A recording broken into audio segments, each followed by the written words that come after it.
दरअसल चीन के गोले और होश दोनों ठंडे पड़ गए हैं। चीनी विदेश मंत्रालय के प्रवक्ता ने कहा है कि ठंड के दिनों में उनके सैनिक लद्दाख के ऊपरी इलाकों में नहीं रह सकते।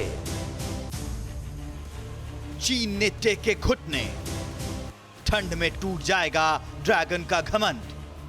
पूर्वी लद्दाख में भारत और चीन के सैनिकों के बीच जो घमासान चल रहा है, जल्द ही ड्रैगन आर्मी उसके सामने घुटने टेक देगी, क्योंकि वो बेचारे सर्दी से डर गए हैं। ड्रैगन ने अपने सैनिकों की जल्द से जल्द वापसी की उम्मीद जताई है। चीनी विदेश मंत्रालय के प्रवक्ता झाओ लिजान ने मुखपारी इलाके में हुई घटना के बाद ये ऐलान किया। पहले तो ये भारतीय सैनिकों पर उकसावे की कार्रवाई का आरोप लगा रहे थे, लेकिन उसके कुछ घंटे बाद सैनिकों की वापसी की उम्मीद जताई। इसके साथ ही चीन ने यहाँ तक कहा कि वहाँ इंसानों का रहना ठीक नहीं।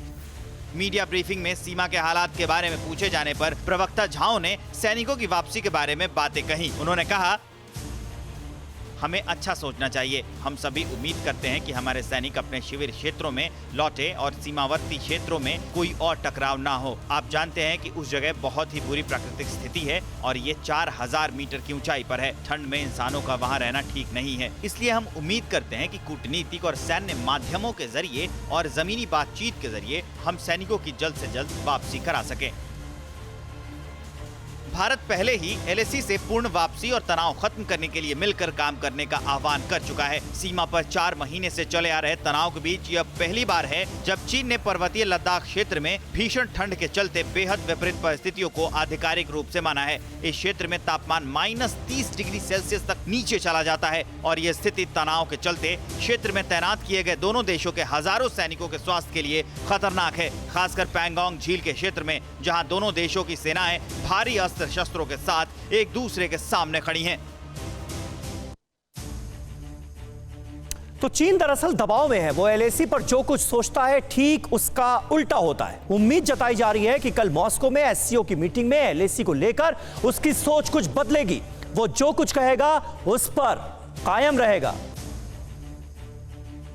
चीन की चालबाजी पर भारत की पैनी नजर है। एलएसी पर भारत के जंगी बेड़े ने जिस तरह चौकसी बढ़ाई है, डट कर मुकाबला किया है, उससे चीन घबराया हुआ है। इस बीच विदेश मंत्री एस जयशंकर 4 दिन के दौरे पर रूस पहुंचे हैं। 9 और 10 सितंबर को एससीओ की मीटिंग के दौरान चीनी विदेश मंत्री वांग यी से उनकी मुलाकात हो सकती है। हालांकि जयशंकर ने साफ कह दिया है कि सीमा पर हालात बेहद तनावपूर्ण हैं। शांति के बिना दोनों देशों के रिश्ते सौहार्दपूर्ण नहीं रह सकते।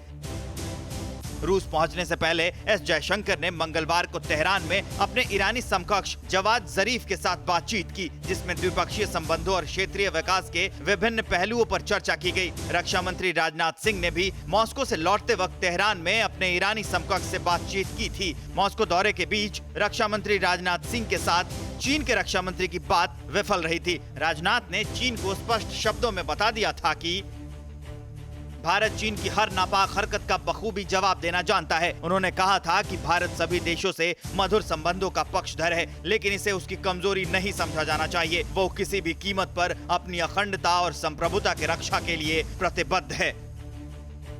अंतर्राष्ट्रीय मंचों पर 5 स्तर की बातचीत के फेल होने के बाद भी वो मॉस्को में फिर बातचीत के जरिए अपने नापाक मंसूबे पर पर्दा डालने की कोशिश करना चाहता है। संभव है कि फजीहत से बचने के लिए चीन विदेश मंत्रियों की मीटिंग में मौका नहीं चूकेगा। चीन अपने सैनिकों का मनोबल बचाना चाहेगा। रूस का झुकाव भारत के पक्ष में होने से पूरी दुनिया में बदनाम हो चुका चीन अब रूस की नाराजगी मोल नहीं ले सकता, यानी हर तरफ से चीन का जोश ठंडा पड़ता दिख रहा है।